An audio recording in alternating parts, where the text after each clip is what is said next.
Sungguh kebaikan-Mu ya Aba ya Bapa tidak pernah bisa diragukan.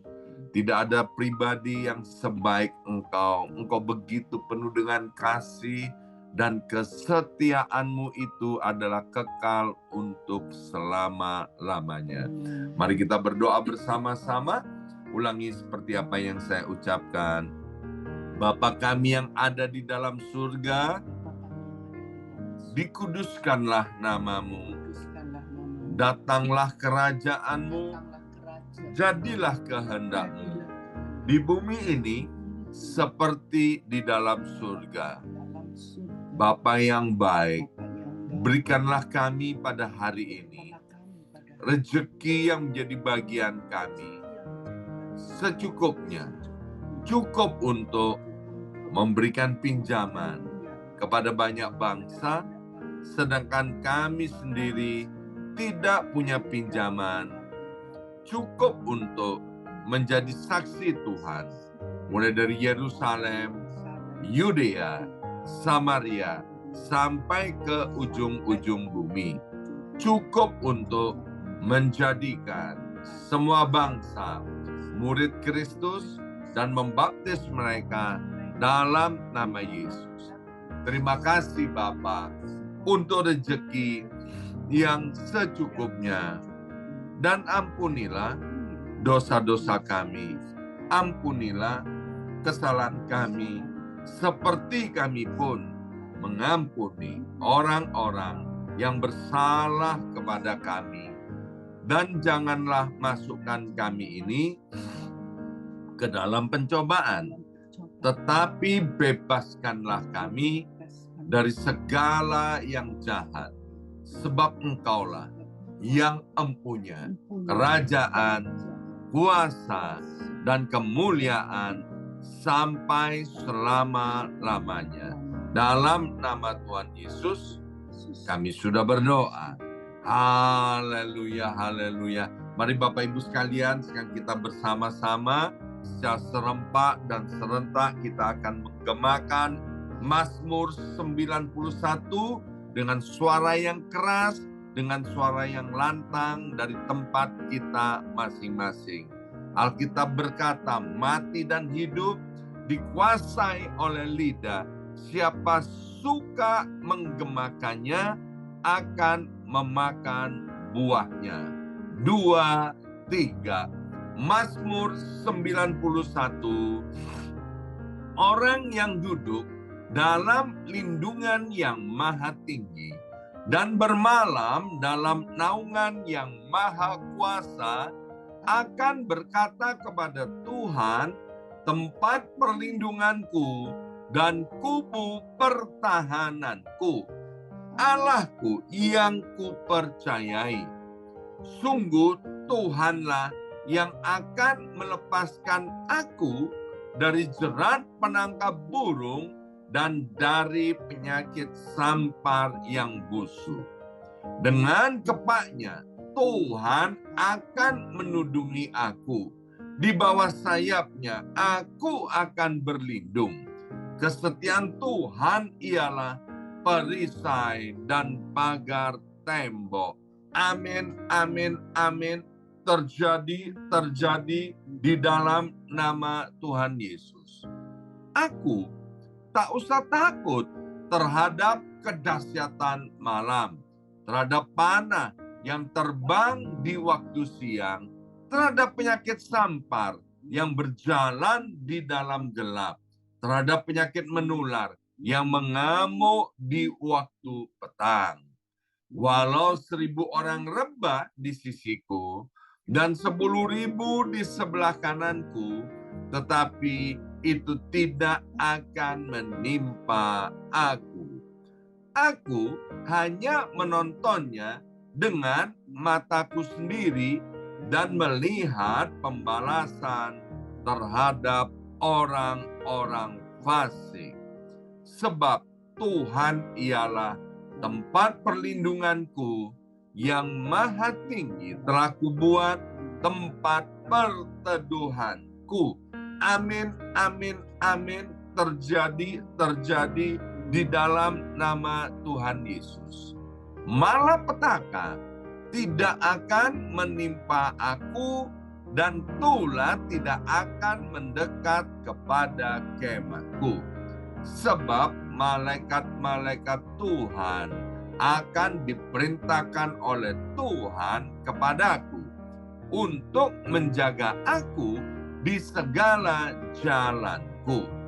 Para malaikat Tuhan akan menatang aku di atas tangannya, supaya kakiku jangan terantuk kepada batu. Singa dan ular tedung akan aku langkai. Aku akan menginjak anak singa dan ular naga. Amin, amin, amin. Terjadi di dalam nama Tuhan Yesus.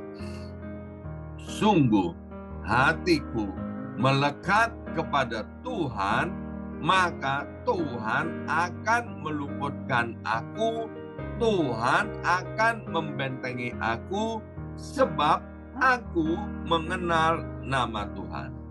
Bila aku berseru kepada Tuhan, Tuhan akan menjawab. Tuhan akan menyertai aku dalam kesesakan. Tuhan akan meluputkan aku dan memuliakan aku. Dengan panjang umur akan Tuhan kenyangkan aku, dan akan Tuhan perlihatkan kepadaku keselamatan daripadanya. Amin, amin, amin. Terjadi di dalam nama Tuhan Yesus. Terima kasih ya Aba ya Bapa untuk waktu yang indah pada hari ini. Sebentar kami akan buka hati kami untuk ditaburi oleh benih kebenaran firman Tuhan. Kami mengundang Allah Roh Kudus untuk menganugerahkan hikmat dan pewahyuan daripada sorga kepada setiap kami anak-anak-Mu ini. Dalam nama Yesus. Yang siap mendengarkan firman Tuhan, angkat jempolnya ke depan dan katakan amin 3 kali. Amin, amin, amin. Salam revival, salam kebangkitan. Semangat pagi. Semuanya semangat pagi. Shalom Bapak Ibu sekalian, apa kabarnya? Ya, senang sekali hari ini Senin 11 Desember 2023 boleh bersama-sama kembali dengan Bapak Ibu semuanya ya. 20 hari lagi kita akan melewati tahun 2023. Saya terus berdoa agar Bapak Ibu semuanya boleh mengalami yang namanya revival. Baik, mari kita buka Alkitab kita dari Kisah Rasul pasal yang ketiga, ayat yang ke-21. Kisah Rasul pasal 3 ayat 21. Demikian bunyi firman Tuhan, Kristus itu harus tinggal di sorga sampai waktu pemulihan segala sesuatu. Perhatikan kata pemulihan segala sesuatu. Bersama saya ucapkan pemulihan segala sesuatu. 2, 3. Pemulihan segala sesuatu. Seperti yang difirmankan Allah dengan perantaran nabi-nabinya yang kudus di zaman dahulu. Nah, Bapak Ibu sekalian, inilah satu hal yang saya percayai, bahwa pemulihan segala sesuatu itu harus terjadi terlebih dahulu, Bapak Ibu sekalian.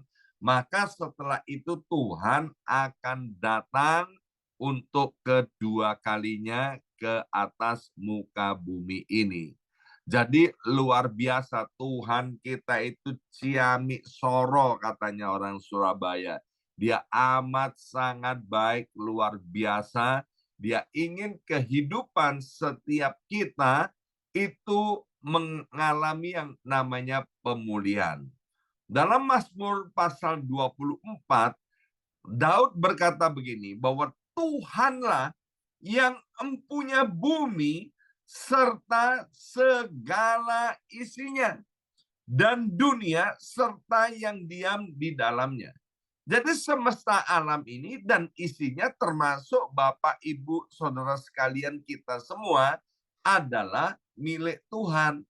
Yang kedua, bahwa Tuhan Allah kita itu adalah pribadi yang maha kuasa. Tidak ada yang mustahil bagi Tuhan dan juga tidak ada yang mustahil bagi orang percaya. Alkitab juga berkata begini, terjadilah seperti apa yang engkau percayai, terjadilah seperti apa yang engkau imani.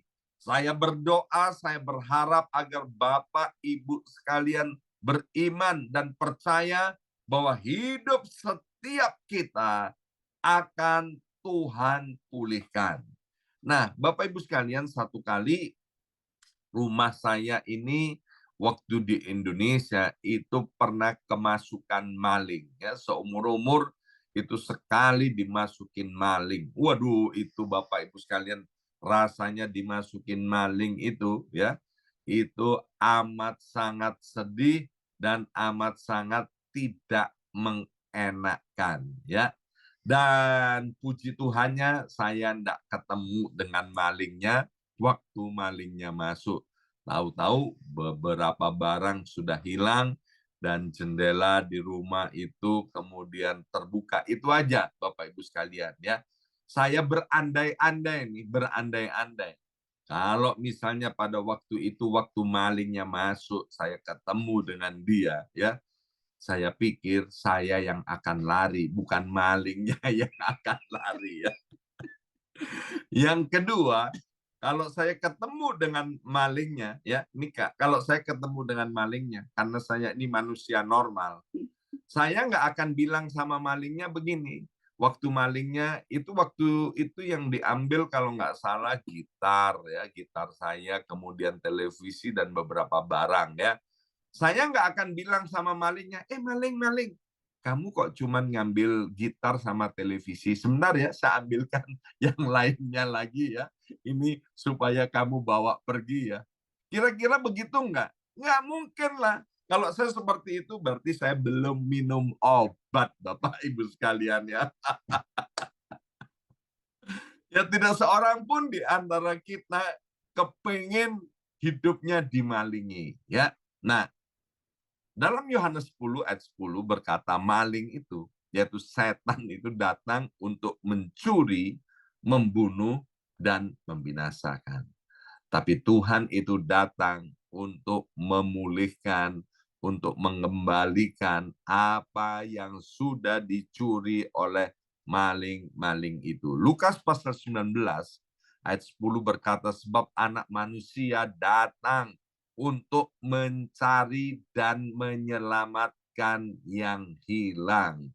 Nah, Yesus Kristus Tuhan itu, aduh luar biasa Bapak Ibu sekalian.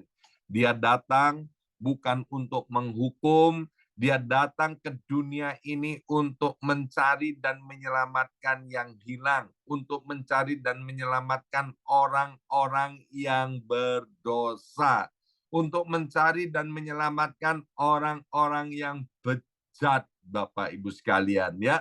Tujuannya apa?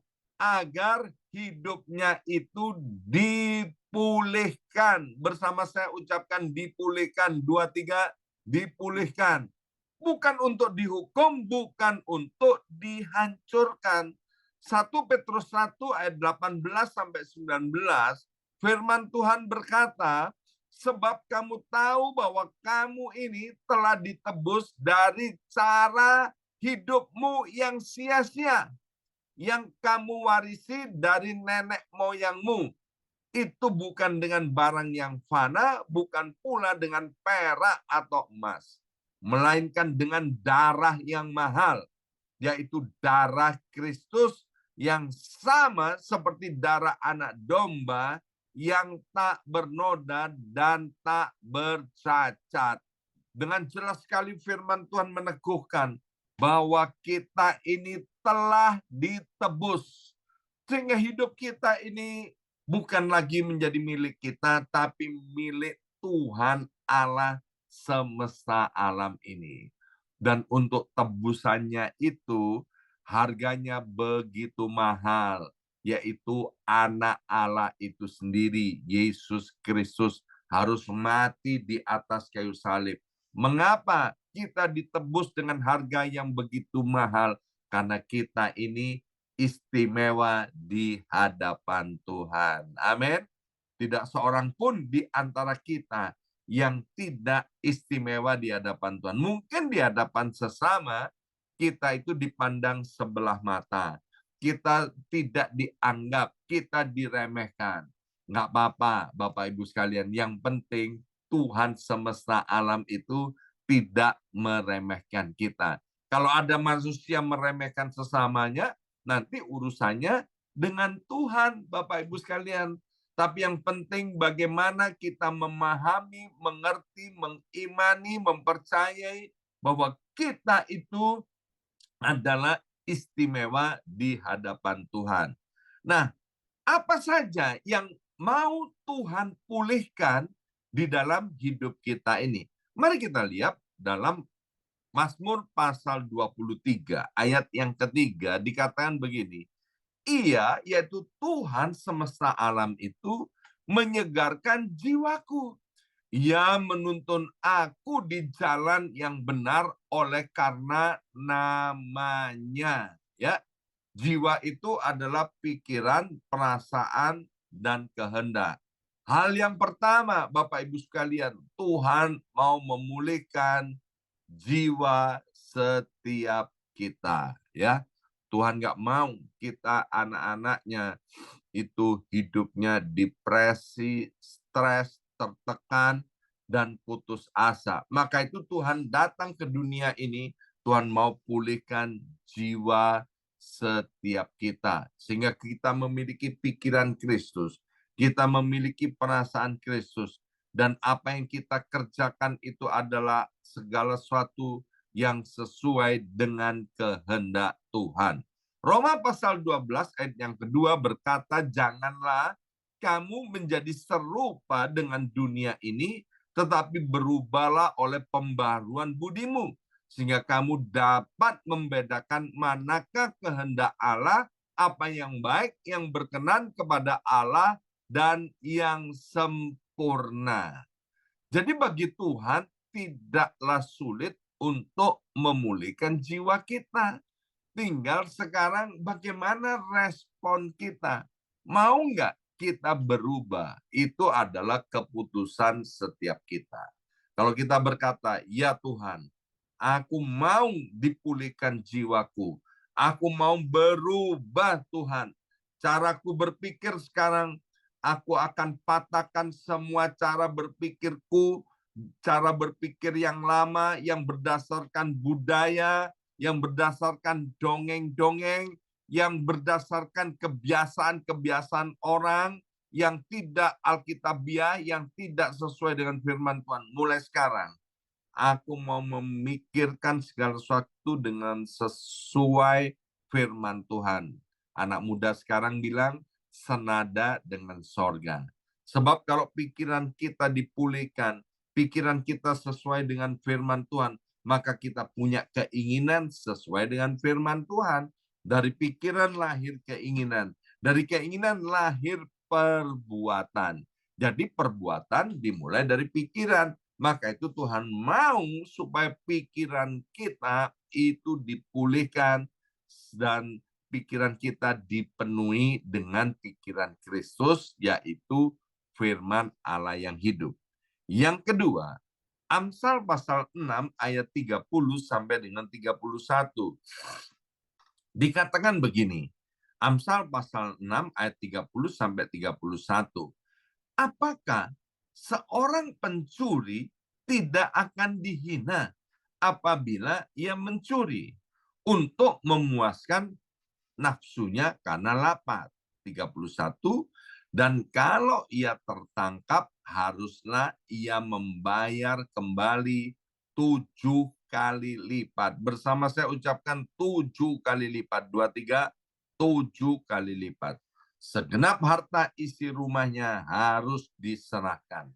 Amsal 6 ayat 30 sampai 31 ini berbicara tentang Tuhan mau memulihkan keuangan kita. Bersama saya ucapkan keuangan. 2, 3, keuangan. Ya, Tuhan mau Bapak Ibu sekalian, keuangan kita itu dipulihkan. Ya, maka itu Bapak Ibu sekalian kita harus punya iman begini.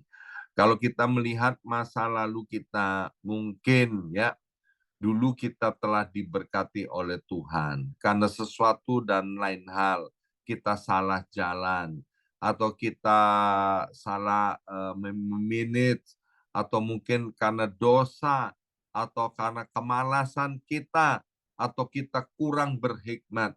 Sehingga pencapaian-pencapaian kita, khususnya dalam keuangan, itu akhirnya membuat kita mengalami kerugian dan lain sebagainya. Kabar baiknya, Tuhan mau apa yang dulu pernah ada itu Tuhan mengembalikannya. Amin. Ya. Dan kalau bicara soal keuangan, saya bersyukur kepada Tuhan bahwa Tuhan juga pulihkan keuangan keluarga kami. Ya. Karena kebodohan saya, Bapak Ibu sekalian, akhirnya saya jatuh miskin. Jatuh miskin, kemudian banyak utangnya, dan lain sebagainya. Tapi waktu saya berbalik kepada Tuhan, saya sungguh-sungguh datang kepada Tuhan, merendahkan diri di hadapan Tuhan. Tuhan lawat, Tuhan pulihkan semua hutang-hutang, Tuhan lunaskan. Dulu punya rumah, kemudian rumahnya dijual untuk bayar utang dan lain sebagainya. Sekarang Tuhan beri rumah yang lebih besar daripada rumah waktu yang saya miliki di Indonesia. Ini bicara apa? Tentang pemulihan secara keuangan dan ekonomi. Dan saya percaya bukan hanya saya saja dipulihkan secara keuangan, tapi Bapak, Ibu semua adalah pribadi-pribadi yang istimewa di hadapan Tuhan. Pasti Tuhan pulihkan. Amin. Asal Bapak, Ibu mempercayainya. Ya, mempercayai dengan sungguh-sungguh bahwa kita ini sangat dikasih dan dicintai oleh Tuhan. Kalau Bapak Ibu sudah menikah dan kemudian punya anak, kita bisa mengerti akan hal ini. Nggak ada orang tua yang kepingin anaknya itu tidak jaya. Tidak ada orang tua yang tidak kepingin anaknya itu lebih hebat daripada orang tuanya. Ya. Dan kalau manusia di dunia bisa seperti itu, lebih-lebih Bapak di sorga. Bapak di sorga tuh nggak seneng kalau lihat kita itu menderita, hidupnya kekurangan, dan lain sebagainya. Maka itu dia memperkenalkan dirinya. Aku adalah Yehovah Jireh, Tuhan Allah yang menyediakan. Ingat, tadi kita sudah belajar bahwa semesta alam ini, langit, bumi, dan segala isinya adalah milik Allah Bapa kita yang ada di sorga. Kemudian yang ketiga, apa yang Tuhan mau pulihkan? Mari kita lihat di dalam kitab Yeremia pasal 30 ayat yang ke-17. Yang pertama tadi kita belajar bahwa Tuhan mau memulihkan jiwa kita. Yang kedua, Tuhan mau pulihkan keuangan kita. Yang ketiga, dari Yeremia 30 ayat 17, sebab aku akan mendatangkan kesembuhan bagimu. Aku akan mengobati luka-lukamu. Demikianlah firman Tuhan, sebab mereka telah menyebutkan engkau orang buangan, yakni sisa yang tiada seorang pun menanyakannya. Alkitab Perjanjian Lama dengan jelas Tuhan berkata bahwa Dia mau agar supaya kita ini sembuh, ya. 1 Petrus pasal 2 ayat 24 dikatakan, oleh bilur-bilurnya kamu telah sembuh. Kita harus ingat begini Bapak Ibu sekalian, bahwa tubuh kita adalah rumah Allah. Ya, rumah Allah. Bersama saya ucapkan rumah Allah. 2, 3, rumah Allah. Saya nggak tahu di antara kita ini punya rumah atau tidak, ya. Tetapi yang jelas tidak ada yang tinggal di tenda, ya. Semuanya tinggal di dalam rumah, entah itu kontrak dan lain sebagainya, ya. sewa atau apalah namanya ya. Kalau kita tinggal di satu tempat ya, dan kemudian rumah itu kotor, pasti kita sapu, kita bersihkan ya. Kita kan nggak suka yang kotor. Kalau baju kita kotor, kita juga akan suka mencucinya. Gelas kita kotor, kita akan bersihkan. Kita nggak akan minum air kotor, kita akan minum air bersih. Jadi yang kotor kita bersihkan. Kemudian kalau itu meskipun ngontrak nih, ya meskipun ngontrak, saya kan pernah jadi kontraktor, artinya tukang ngontrak rumah, ngontrak sana, ngontrak sini ya. Waktu saya ngontrak rumah, Bapak Ibu sekalian ya, kalau ada yang rusak saya perbaiki loh Bapak Ibu sekalian ya. Kenapa? Karena saya nggak suka lihat yang rusak-rusak. Saya ingin supaya yang rusak itu bisa sempurna. Apalagi sekarang sudah punya rumah sendiri ya, apa yang nggak baik kami perbaiki. Kalau ada kebocoran, kami berusaha untuk menambalnya. Kalau nggak bisa ditambal, diganti. Kalau ada peralatan yang rusak, kalau nggak bisa diperbaiki, diganti dengan yang baru. Itu bicara rumah. Lebih-lebih kita ini rumahnya Allah. Jadi kalau ada jantungnya yang bocor, jantungnya yang rusak, nih dengar nih, kalau ada di antara kita jantungnya bocor, jantungnya rusak, maka Tuhan pasti memperbaikinya. Amin. Entah dokter bilang apa soal sakit penyakit ya, memang itu kan kemajuan ilmu pengetahuan. Dan Tuhan di atas ilmu pengetahuan. Maka itu dokter-dokter ketika dia berjumpa dengan pasien yang kemudian sakitnya parah, maka dokter-dokter itu bilang begini ya, kami terbatas, yang bisa menyembuhkan itu adalah Tuhan. Kalau sudah dokter bilang begitu, artinya sakit kita itu parah, Bapak Ibu sekalian ya. Dan memang hanya Tuhan yang bisa menyembuhkan penyakit yang parah. Dan saya sudah mendengarkan banyak kesaksian tentang kesehatan dan kesembuhan. Ibu Yongki juga pernah mengalami yang namanya mujizat kesehatan dan kesembuhan. Bahkan yang terakhir ini, ya kakinya Bu Yongki itu kena namanya meniskus. Di lututnya itu selaput lututnya robek, Bapak Ibu sekalian. Sehingga ya itu stuck, kakinya stuck. Kalau mau jalan itu stuck. Dibawa ke dokter, dokter bilang ini harus diganti tempurung lututnya ya, karena robek ya. Tetapi Bu Yongki bilang, "Ha? Tempurungnya diganti dengan yang imitasi." Bu Yongki bilang, "Nggak mau, aku mau yang asli aja, yang punya Tuhan." Kami pulang dari dokter, tumpang tangan, kasih minyak urapan, berdoa. Kami percaya akan firman Tuhan bahwa kaki ini disembuhkan. Dan puji Tuhan mengalami mujizat kesembuhan. Sehingga bisa pergi ke Israel, manjat-manjat tembok, jalan kaki, ikut jalan Via Dolorosa, dan lain sebagainya. Kenapa? Karena tubuh kita ini adalah rumah Allah. Bukan itu aja kesaksian, kalau soal kesembuhan banyak sekali, Bapak Ibu sekalian. Nah, saya percaya hari ini kita yang punya masalah kesehatan, kalau kita percaya akan firman Tuhan, maka kita juga pasti disembuhkan. Dan yang terakhir, kitab Matius pasal 19 ayat yang ke-6. Matius pasal 19 ayat yang ke-6, demikianlah mereka bukan lagi dua, melainkan satu. Karena itu apa yang telah dipersatukan oleh Allah tidak boleh diceraikan oleh manusia. Yang terakhir, Bapak Ibu sekalian, Tuhan mau pulihkan keluarga, rumah tangga kita. Amin. Asal kita mau hatinya dilembutkan, tidak tegar hatinya, nggak keras kepala, nggak tegar tengkuk. Karena apa? Memang kehendak Tuhan bahwa suami istri yang sudah dipersatukan tidak boleh diceraikan oleh apapun juga. Maka itu sampai hari ini kami nggak pernah bosan berdoa untuk pemulihan hubungan suami istri, orang tua anak, menantu, dan mertua. Ketika hubungan-hubungan ini dipulihkan, kita bisa menikmati yang namanya sorga selagi di atas muka bumi ini. Dan pemulihan di dalam keluarga itu, kesatuan di dalam keluarga itu adalah kehendak Tuhan.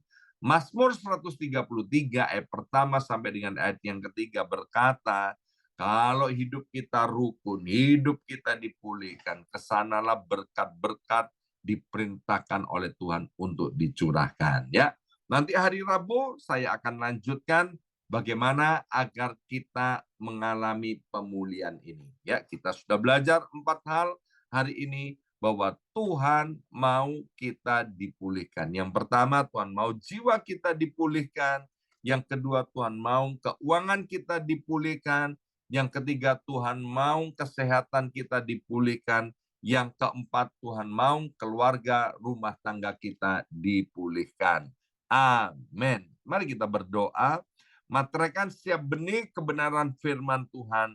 Biarlah kami punya iman tentang pemulihan itu. Sehingga setiap kami yang percaya Tuhan, maka kami mengalami pemulihan daripada Tuhan. Engkau sungguh Tuhan Allah yang maha baik, yang menghendaki setiap kami hidupnya dipulihkan. Dalam nama Yesus kami sudah berdoa. Haleluya. Amin, amin, amin.